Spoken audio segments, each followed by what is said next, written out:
For hundreds of years, these lush and bright green landscapes have been a veritable paradise for many families, making a living in this faraway county west of Kenya.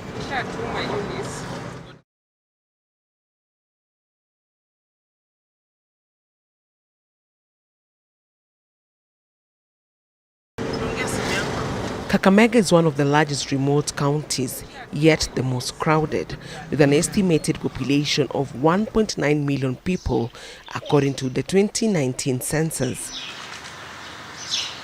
Out of the county's total population, 460,000 are women of reproductive age. 63,000 of them are estimated to have given birth in the last 1 year. These regions west of Kenya are known for their large families. Children are a symbol of wealth. Thus, the subject of family planning is not as straightforward. This mother, who we've named Deborah to protect her identity, has for long struggled to find respite from deeply rooted tradition. Sikuambia bwana naenda kuchukua family, but kwa ajili yangu niliona tu niende. Sasa kurudi kwa nyumba nikamwambia mimi nataka nianze kutumia na family plan. Kaniuliza sababu, kamwambia sababu ni heri nipatie mtoto chance ya kukua. But yeye naye alikataa, hataki. Hiyo tarehe ya kurudi hospitali ilikuwa imefika. Sasa hiyo tarehe ikifika nikamwambia mimi naenda, but kachukua kitabu akakatalia. Na hiyo ingine iko wapi, kwa mkono? Hajaiguza mkono. Kana guzanga hadi kuna siku alinipea pesa niende nitoe. Imagine mtoto alikuwa na 1 month. Akanipatia niende nitoe shindano. Sasa nikachukua pesa nikanunua panty zangu. Bra hata ndio hii nimevaa. Alinipea 300. Mwanamke lazima jipange. Juu usipojipanga hao wanaume watakupanga. Winnie too had a hard time convincing her husband to embrace family planning. He would have none of it. Mwanzo nilikuwa natumia family planning ya 3 years. Kumaliza hiyo si kumaliza 3 years, nilimaliza tu kitu 6 months hivi, akaniambia niachane na hiyo, ni ya umalaya. Nikaachana na hiyo, nikakaa nikazaa mtoto mwingine, second born, tena nikazaa third born. Kuzaa third born ndio nikaanza hii ya 3 months. Family planning ya 3 months. Kumaliza hiyo sasa hiyo ya 3 months sasa alikubali hiyo nitumie tu, hiyo ni mzuri. Juu akihitaji mtoto anaweza pata anytime yenye anataka. However, for some, the journey of family planning is a partnership. Hata uchumi wa Kenya wenyewe vile huko, na sisi wenyewe vile tunaona ni kwamba spacing ya watoto pia ni ya maana sana, na kunapokuwa na watoto ambao mnakuwa nao kama wale ama 3, mnasema ni muda upi ambao mnataka mpate mtoto. Sasa ukasema kwamba ni vizuri aitumie wakati anahitaji mtoto ama anahitaji kupata mtoto mwingine, anakuja tu anatoa, kwa sababu mbinu ni nzuri ambayo daktari ametueleza, ndio tukakubaliana. Nahisi vizuri kwa kuwa na mume ambaye anajali afya yangu, na anataka kuhakikisha kuwa tunashirikiana kwa pamoja kupanga uzazi ili tuweze kuendelea, watoto wetu wakuwe katika hali nzuri. But these women are now living an even bigger nightmare. For a long time, and since the start of the pandemic, family planning services and products have been unavailable. Niko na watoto wawili wenye nilifuata haraka.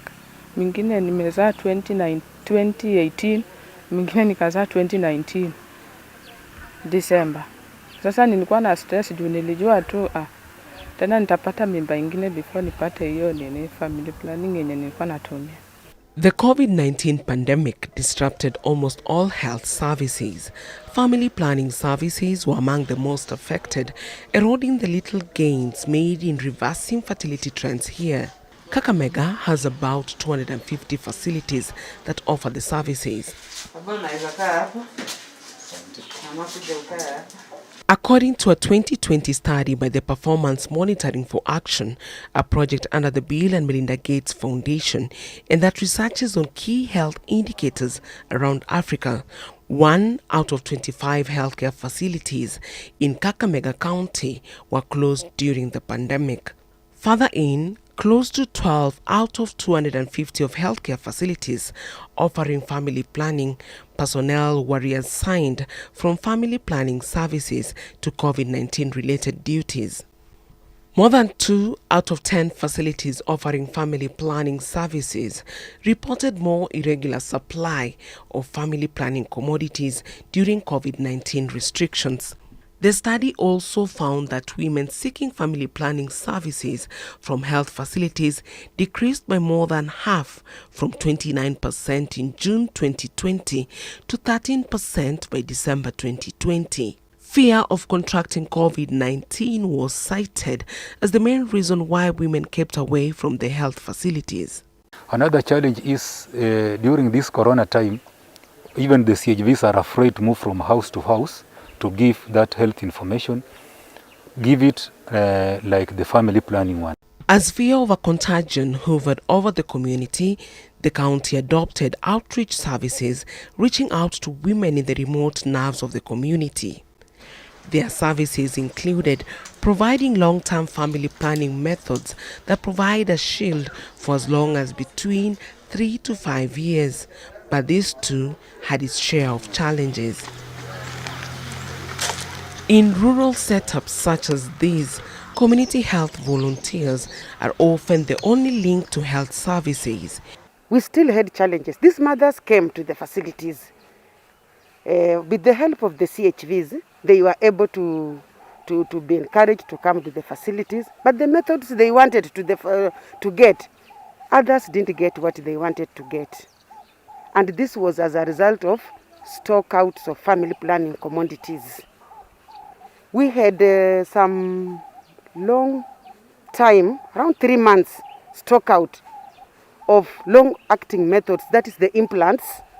The implants, that is the NXT, they were out of stock. And in fact, we have frequent outstocks of the stockouts of this commodity. And this is what our mothers really prefer very much compared to other long-acting methods like coils or IUCD.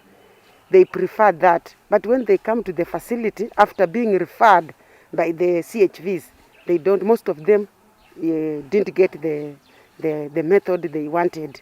Even in 2019, we also experienced some stock out, but not a longer period compared to 2020.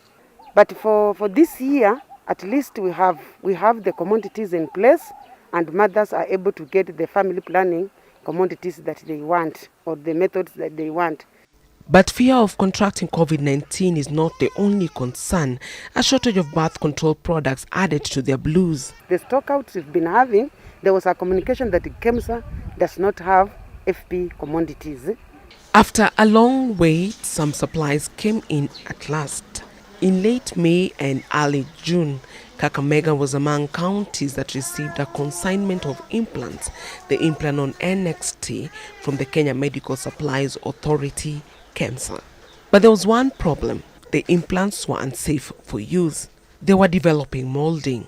KEMSA is the only supply of FP commodities. We are not able to purchase those commodities for now. We only depend or rely on KEMSA. So we made an order and we didn't get. And in fact, as I'm talking now, there is a communication that has come also from the national. Yeah, we had an NXT that we got from KEMSA. They say they have a problem we should not use.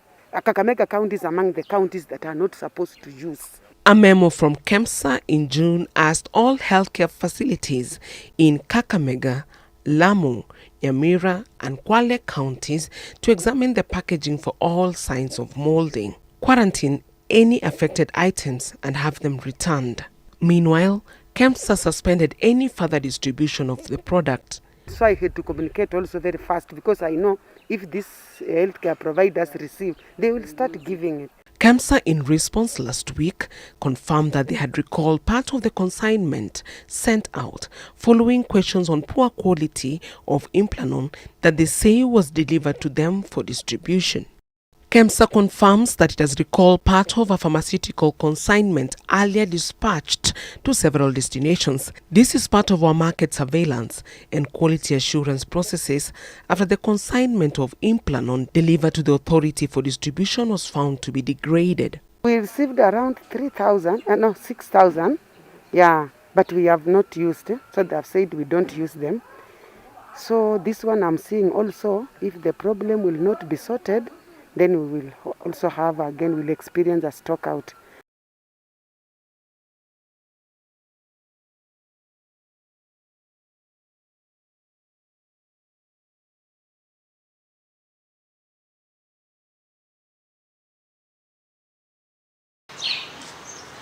In Kakamega County, a majority of women of reproductive age rely heavily on the 3-month-long Depo-Provera injection, which unfortunately has been out of stock for a while now.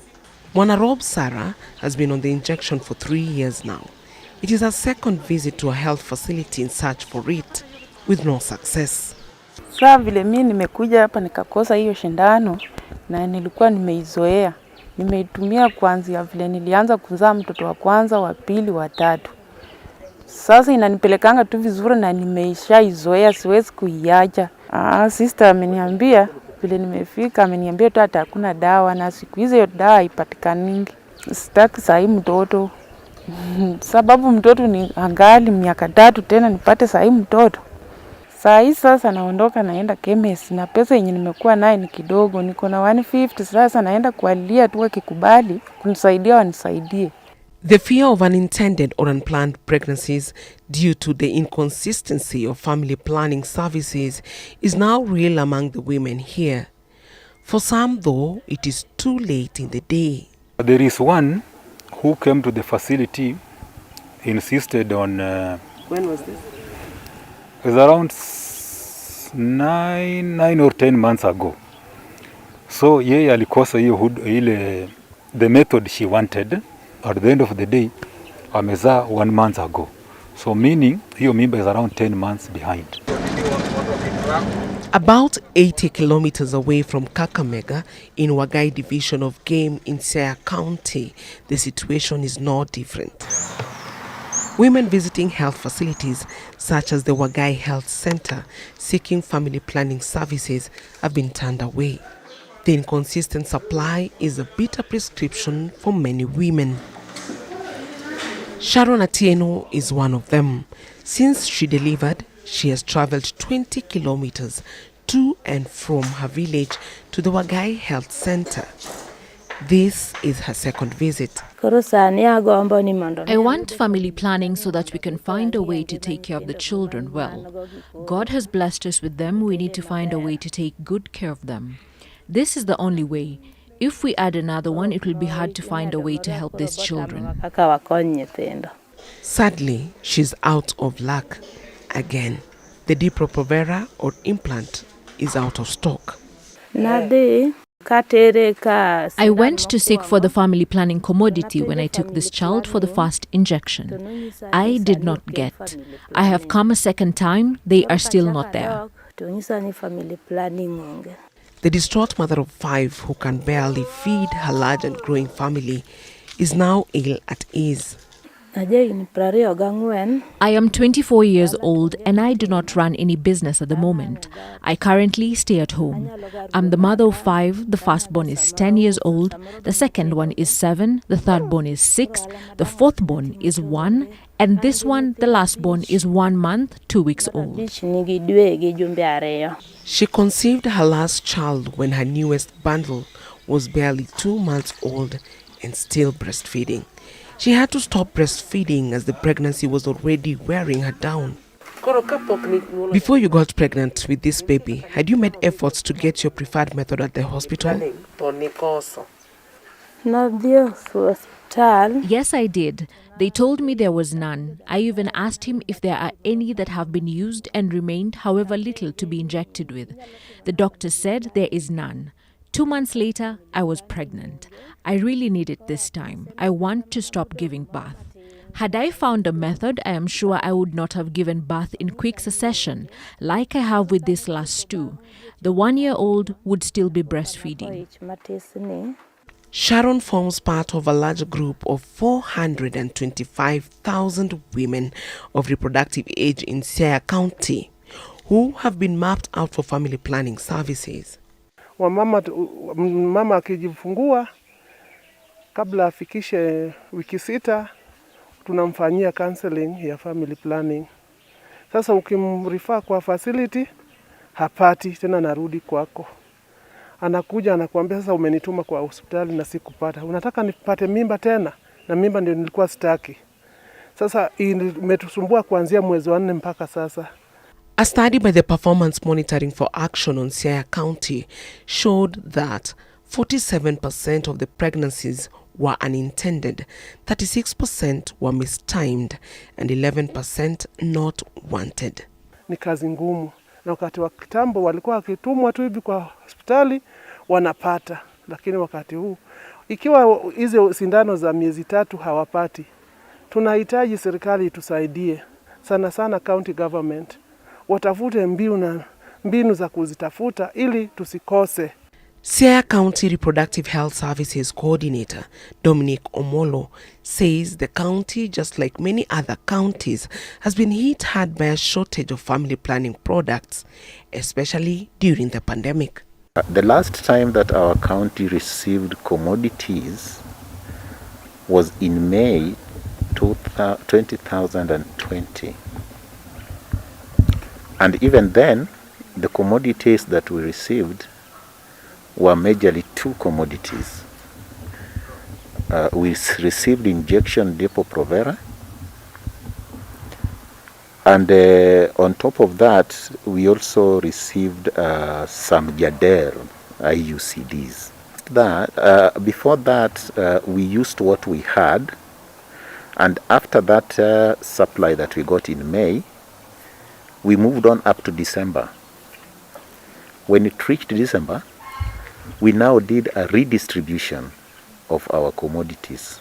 And it was still the beginning, just the beginning of the COVID crisis, and there were a lot of travel embargoes. Shipment of commodities from outside, most of these commodities and their supplies, some of them are imported.